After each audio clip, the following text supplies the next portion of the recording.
چروک دور چشم افتادگی پلک، کرم رتینول، شل شدگی افتادگی، قرص کلاژن گلد، تیرگی و لکه پوست، کرم پیگمازون و همراه سالیسیلیک اسید، خشکی پوست. قرص هیالورون پلاس میتونی استفاده بکنی. یعنی باید این همه قرص و کرم استفاده بکنم؟ راه سریعتری وجود نداره؟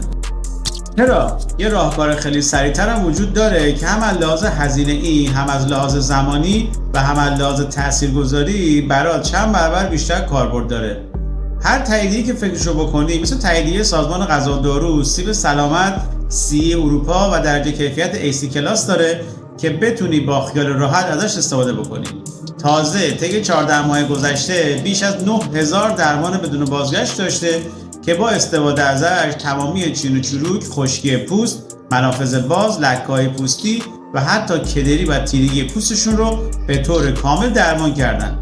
حالا اگه میخوای کامل دربارش بهت توضیح بدم که چجوری باید ازش استفاده بکنی، اول از همه پیج سوپرفیس رو فالو کن، بعد کلمه بوتاکس رو داخل دایرکت یا زیر همین پست بر من بنویس تا اطلاعات و قیمت برات ارسال بشه.